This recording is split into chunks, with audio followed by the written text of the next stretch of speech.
Yes, आप सही जगह पर आए हो इस क्लास में। आज हम इस क्लास में ये जान लेंगे कि बेसिकली हमारे यूपी पुलिस के 9 जून को जो फर्स्ट पेपर हुआ था फर्स्ट शिफ्ट में, तो उसमें डिक्टो प्रश्न स्टैटिक का आया कहाँ से था। क्या आपको इससे पहले किसी टीचर ने बताया है? शायद नहीं बताया होगा आज तक आपकी हिस्ट्री में। तो आज हम रिवील करेंगे। क्या रिवील करने वाले हैं कि हमारे जो 9 जून की फर्स्ट शिफ्ट में कहाँ से क्वेश्चन पूछे गए थे, किस सोर्स से पूछे गए थे। तो लगभग ऐसे क्वेश्चन होंगे 20+ जो स्टैटिक में पूछे गए हैं, स्टैटिक से पूछे गए हैं। इसमें हम सोर्स क्या यूज करने वाले हैं? सोर्स हम यूज करेंगे तो वो है आपकी लूसेंट, यानी कि इस बुक को हम यूज करने वाले हैं। इस बुक से डिक्टो मिल जाएंगे आपको लाइन बाय लाइन।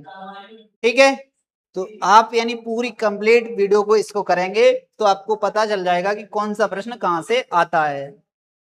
लास्ट में जब तक ये एंड होगी तब तक आपका कॉन्फिडेंस जीरो से एडवांस हो जाओगे, यानी अब अगर आप जीरो हैं तो यहां तक पहुंच जाओगे। किससे? इस क्लास के जरिए। तो क्लास को पूरा करेंगे देन आपको ये पता चल जाएगा कि हमारे सोर्स कहां से कहां तक पूछे गए हैं, क्वेश्चन कैसे आते हैं। अब जैसे पहला प्रश्न है आपका टीपी पुरस्कार, ये करंट अफेयर्स का है, हमें टच नहीं करना है। देन आ जाओ स्टैटिक पर। देन भूटान में आधिकारिक तौर पर कौन सी मुद्रा है?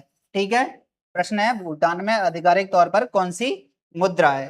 भूटानी। देन इसके बाद आप ये देखो क्या ये अपनी बुक सोर्स में है। क्वेश्चन नंबर 3 है, पेज नंबर आप जाओगे 118 पर। देन उसमें आप देखोगे भूटान। देन भूटान थिम्पू राजधानी है और ये मुद्रा है। क्या डिक्टो प्रश्न मिला आपको या नहीं? कॉन्फिडेंस आया कि नहीं आया ये बताओ बस। डिक्टो प्रश्न आते हैं? आते हैं। जरूरत क्या है? जरूरत है पढ़ने की, देखने की। दूसरा प्रश्न देखो। दूसरा प्रश्न है आपका जैसे ये वाला देखो, क्वेश्चन नंबर 6। इस संविधान दिवस किस तिथि को मनाया जाता है? संविधान दिवस किस तिथि को मनाया जाता है? क्या ये हमारे सोर्स में है या नहीं है? तो जरा आओ सोर्स को चेक करो। देन सोर्स में आप जाओगे तो ये आपको दिखाई दे रहा होगा कि कौन सा है, 14। देन राष्ट्रीय विधि या संविधान दिवस कब मनाते हैं? 26 नवंबर को। पेज नंबर कौन सा है? 448। डिक्टो दिखाई दे रहा है। देन ऐसे करके यानी पता नहीं कितने, लगभग 20 से ज्यादा क्वेश्चन डिक्टो यहाँ पर दिए हैं, प्लस कुछ ऐसे भी क्वेश्चन है जो कॉमन सेंस के जरिए सॉल्व हो जाएंगे, तो वो भी हमने रखे हैं यहाँ पर। अब देखो अगेन आ जाओ अपने प्रश्न पर। देन इसके बाद आप यहाँ पर देखो, एक क्वेश्चन है क्वेश्चन नंबर 7 कि भारतीय संविधान का कौन सा अनुच्छेद गिरफ्तारी एवं निरोध से संरक्षण है? आर्टिकल वाइज है। क्या ये अपने सोर्स में नहीं मिलेगा? आर्टिकल वाइज तो हम पढ़ते ही पढ़ते हैं ना, तो ये भी सोर्स में अपने मिल जाएगा। देन फिर और आगे मिलेंगे स्टैटिक वाले, जो बाकी करंट अफेयर्स के हैं तो उन्हें हम किसी नेक्स्ट क्लास में कवर कर लेंगे, करंट अफेयर्स के सोर्स को। बाकी हम स्टैटिक वाले को पूरा समझ लेंगे। देन फिर आपका ये देखो गुलाबी क्रांति, क्वेश्चन नंबर 10 किससे संबंधित है? क्वेश्चन नंबर 11 सेवा क्षेत्र किस नाम से जाना जाता है? क्या ये अपने सोर्स में है या नहीं? तो देखो ये आ जाओ, अभी पीछे देखा था आर्टिकल वाइज, क्वेश्चन नंबर 7 था, पेज नंबर 233। कोई चेंज किया है? नहीं। डिक्टो मिल रहा है आपको? मिल रहा है ना। देन आगे आओ, क्वेश्चन था किससे था कि गुलाबी क्रांति किससे थी? तो झींगा मछली या मांस उत्पादन से। किससे थी? मांस उत्पादन से। पेज नंबर 134 डिक्टो प्रश्न मिल रहे हैं। देन आगे आओ, फिर है सेवा सेक्टर, क्वेश्चन नंबर था 11वां सर्विस सेक्टर से। देन अर्थव्यवस्था के क्षेत्र, तो 3 अर्थव्यवस्था के क्षेत्र होते हैं। कौन कौन से होते हैं? प्राथमिक, द्वितीयक और तृतीयक। देन आप 182 पेज नंबर पर जाओगे, इसमें ऐड करना रह गया है बाकी 182 पेज नंबर पर, तो उसमें आपको कौन सा मिल जाएगा? थर्ड सेक्टर, जो किससे संबंधित है? सेवा से संबंधित है। ये किस में मिल जाएगा? ये भी लूसेंट की आपकी बुक में मिल जाएगा। देन फिर आ जाओ आप क्वेश्चन नंबर 12। तो क्वेश्चन नंबर 12 क्या बोलता था कि भुगतान संतुलन, यानी आयात और निर्यात करते हैं तो वो किस में आता है? तो वो किस में आता है? भुगतान संतुलन में आता है। आयात और निर्यात किससे संबंधित है? भुगतान संतुलन से संबंधित है। ठीक है, पेज नंबर 2 से 18 पे जाओगे तो मिल जाएगा आपको। ठीक है, देन फिर ये क्वेश्चन देखो, अभी वाला देखो, पीछे देखा था कि कौन सा दस्तावेज है, कौन सा दस्तावेज है जो वस्तुओं के आयात या निर्यात से संबंधित है। तो कौन सा है, आयात निर्यात कोड, अभी देखा था पीछे। देन सी आर दास की इंडिया फॉर इंडियंस, कौन सी बुक है, सी आर दास की, जब आप मॉडर्न हिस्ट्री क्लास करते होंगे तो सर कराते ही होंगे आपको। देन फिर है जीएसटी का विचार। देन क्या ये अपने स्टेटिक में मिला है, भूटान अपनी जो भूटान है वो अपनी सीमा कितने भारतीय राज्यों के साथ शेयर करता है, तो कितने राज्यों के साथ, 4। क्या ये स्टेटिक में है अपने में, देखो आ जाओ, पेज नंबर जाओगे आप, देन कहाँ है आपका भूटान, ढूंढो भूटान, बांग्लादेश, भूटान, ये रहा आपका भूटान, भूटान, ये वाला भूटान है। देखो असम, अरुणाचल प्रदेश, पश्चिम बंगाल, सिक्किम, यानी कितने राज्य हो गए, 4। इट मींस 4 राज्यों से सीमा शेयर करता है, अपने नोट्स में दिया हुआ है। देन फिर आगे आ जाओ, आगे देखोगे आप, क्या ये भी हमारे प्रश्न वो बुक्स में मिल रहे हैं या नहीं मिल रहे हैं, पता नहीं, पहले इससे पहले आप क्या पढ़ते होंगे, लेकिन जब सोर्स पता चल गया तो अब अपने सोर्स के साथ ये भी जान जाओगे कि हम क्या पढ़े। जैसे कि एग्जांपल के तौर पर ये करंट अफेयर्स के क्वेश्चन है आपके, क्या है, करंट अफेयर्स के क्वेश्चन है, ये करंट अफेयर्स। देन स्टैटिक का ये भी पार्ट है, जब आप इकोनॉमी पढ़ते हैं उसमें पॉपुलेशन, तो वो भी मिल जाएगा सीधा डिक्टो। क्वेश्चन नंबर 19 है कि प्रस्तावना में प्रयुक्त बंधुता शब्द है तो उसका क्या मीनिंग है, तो क्या ये प्रस्तावना उसमें लूसेंट में है या नहीं है, यस लूसेंट में है। पेज नंबर जाओगे आप 229, तो उसमें डिक्टो मिल जाएगी आपको, क्या मिल जाएगी, डिक्टो मिल जाएगी प्रस्तावना। तो प्रस्तावना में वर्णित है क्या, बंधुत्व, व्यक्ति की गरिमा, राष्ट्र की एकता और अखंडता सुनिश्चित करने वाली बंधुता बढ़ाने के लिए दृढ़ संकल्प होकर, तो ये बंधुता की बात हो रही है ना, तो प्रस्तावना में हो रही है। ये हमसे एक बात और समझ लो कि प्रस्तावना में जैसे कि स्वतंत्रता कितने प्रकार की है, न्याय कितने प्रकार का है, समानता कितने प्रकार की है, ये भी प्रश्न पूछ लिए जाते हैं आपके एग्जाम में, तो यहाँ से ये भी लर्निंग अभी ले लेनी है। ठीक है, देन फिर आगे, आगे देखो कुछ और क्वेश्चन है, ये भी आपके डिक्टो एग्जाम में मिलते हैं। देन देखो अंतर्राष्ट्रीय श्रमिक दिवस, तो प्रत्येक वर्ष कब मनाया जाता है अंतर्राष्ट्रीय श्रमिक दिवस, कब मनाया जाता है, 1 मई को। क्या ये अपने सोर्स में मिलेगा, हाँ अपने सोर्स में मिल जाएगा। भारत के किस क्षेत्र में संतूर वाद्य यंत्र है, ये भी अपने सोर्स में मिल जाएगा। कर्नाटक संगीत, देखो इस प्रश्न को आप करने का थोड़ा सा सिंपल तरीका सीखते हैं, क्या ये कि कर्नाटक, कर्नाटक का मतलब यानी कि अपना जो साउथ इंडिया का पार्ट है, साउथ इंडिया का पार्ट है, तो उसका एक कर्नाटक की बात कर रहा है। देखो कर्नाटक यानी साउथ में जाओगे आप तो कर्नाटक, तो कर्नाटक संगीत परंपरा जो भारतीय संगीत की 2 मुख्य प्रणालियों में से एक है, मुख्यतः भारत के किस भाग से प्रचलित है, तो किस भाग से होगी, क्या पूर्वोत्तर भारत से होगी, नहीं होगी, पूर्वी भाग से होगी, नहीं होगी, उत्तर भारत से होगी, नहीं होगी, तो फिर किससे होगी, दक्षिण भारत से। तो इसका आंसर ऐसे भी एलिमिनेट कर ले जाओगे। क्या फिर भी ये सोर्स में है या नहीं है, चलो देख लेते हैं सोर्स में है या नहीं है। देन अभी आ जाओ क्वेश्चन नंबर 20, 20 में पूछा था कि श्रमिक दिवस कब मनाया जाता है, तो श्रमिक दिवस कब मनाया जाता है, 1 मई को, जब दिवस वाला चैप्टर दिया ना तो उसमें ये दिए होते हैं आपको। ठीक है, देन अगले पर आओ, अगले पर आओगे आप, तो फिर अगला क्वेश्चन था आपका कि संतूर वाद्य यंत्र था वो किससे जुड़ा हुआ था, किस राज्य से जुड़ा हुआ था, तो ये संतूर आपका सीधा दिया है कि नहीं दिया है, पेज नंबर, पेज नंबर 290 संतूर टेबल दी हुई है। देन फिर आगे आओ, आगे आप आओगे तो फिर अब देखो इसमें भी दिया हुआ है कि जो कर्नाटक संगीत था वो किस क्षेत्र से संबंधित है, किस क्षेत्र से संबंधित है। तो देखो कर्नाटक किस क्षेत्र से संबंधित है, ये कर्नाटक संगीत है। तो इसमें सीधा क्या लिखा है, यह शास्त्रीय संगीत दक्षिण भारतीय शैली है। कौन सी शैली है, दक्षिण भारतीय शैली है। डिक्टो प्रश्न मिलना है अभी तक। देखो कॉन्फिडेंस तभी बढ़ेगा जब तक आप एक कोई स्टैटिक सोर्स नहीं पकड़ोगे।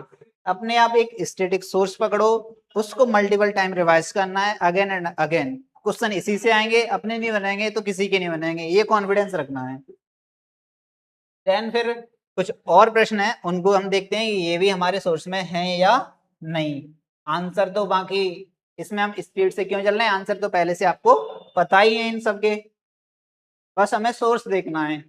देखो मद्रास नेटिव एसोसिएशन की स्थापना, जब आप कांग्रेस से पूर्व संस्था पढ़ते हैं, कांग्रेस से पूर्व संस्था पढ़ते हैं, कांग्रेस से जो पूर्व संस्था बनी थी तो उनमें मद्रास नेटिव एसोसिएशन की स्थापना हम पढ़ते ही पढ़ते हैं। देखो जब मैंने मॉडर्न हिस्ट्री कंप्लीट कराई थी तो उस प्लेलिस्ट में भी बताया था कि मद्रास नेटिव एसोसिएशन की स्थापना कब हुई थी। तो इन जनरल हर कोई टीचर जब मॉडर्न हिस्ट्री क्लास कराते हैं तो ये संस्था पहले ही करा देते हैं। देन अगला क्वेश्चन है कि भारतीय अंतरिक्ष अनुसंधान संगठन इसरो की स्थापना कब हुई थी। तो इसरो की स्थापना कब हुई थी, 15 अगस्त 1967। क्या ये अपने सोर्स में है या नहीं, चेक करेंगे अगेन।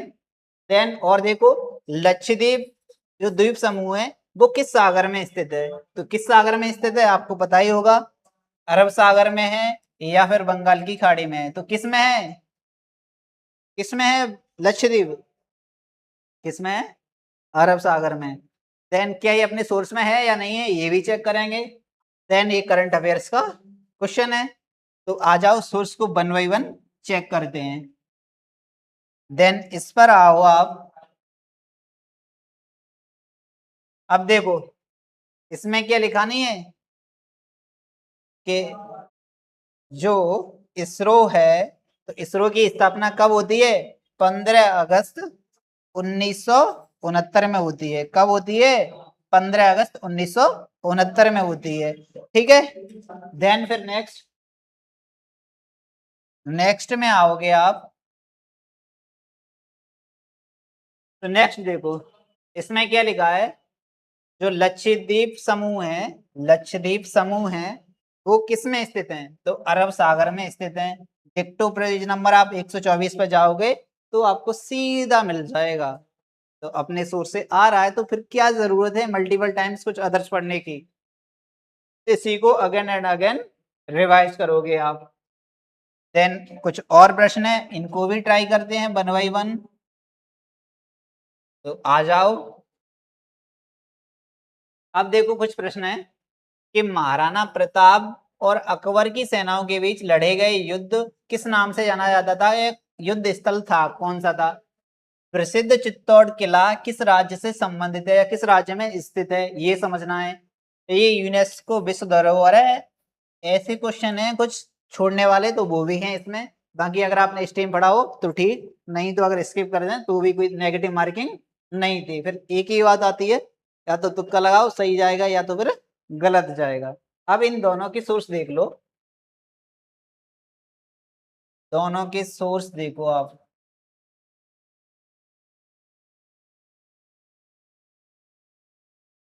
अब देखो हल्दी घाटी का युद्ध अकबर और महाराणा प्रताप के साथ जुड़ा हुआ है। देन मेवाड़ ये राजस्थान का पार्ट है, राणा प्रताप और अकबर। और देन चित्तौड़ इनकी राजधानी थी, तो चित्तौड़ का किला कहाँ होगा, मेवाड़ में होगा, यानी कि राजस्थान में होगा। कहाँ पर होगा, राजस्थान में होगा। तो ये कैसे आंसर हुआ, ऐसे करके उस प्रश्न पर आप पहुंच जाओगे। देन यही प्रश्न था ना आपका कि प्रसिद्ध चित्तौड़ का किला किस राज्य में स्थित है, किस राज्य में स्थित है, राजस्थान में। तो आपके डिक्टो प्रश्न मिल रहे हैं किसमें, लूसेंट में।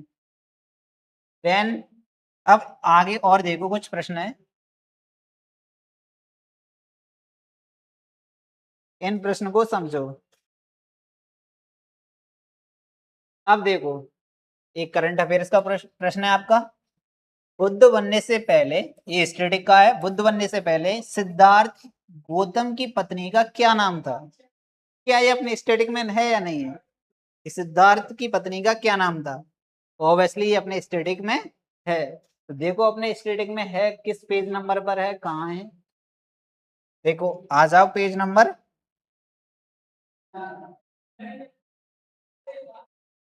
पेज नंबर आ जाओ 9 पर। इसमें क्या लिखा है कि गौतम बुद्ध का विवाह 16 वर्ष की अवस्था में यशोधरा के साथ हुआ था। किन के साथ हुआ था? यशोधरा के साथ। सीधा डिक्टो लाइन है, कोई चेंज नहीं किया है, सीधा स्क्रीनशॉट उसका लगा दिया है। अगला देखो, कुछ और प्रश्न है उनको समझते हैं।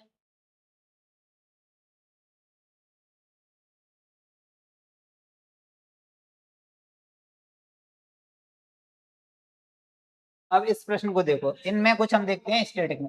देखो ये यूपी जीके का है, यूपी जीके का, इसमें आप ऑब्वियसली लगा सकते हैं। देन ये भी करंट अफेयर्स का है। ये अब देखो, ये वाला देखो कि भारत में जीडीपी कौन जारी करता है, तो कौन जारी करता है? राष्ट्रीय सांख्यिकी कार्यालय। क्या ये अपनी एनसी उसमें है, बुक्स में है? वो भी देखेंगे। देन आ जाओ बुक्स में देखते हैं इसको। इसमें आओगे आप पेज नंबर पर,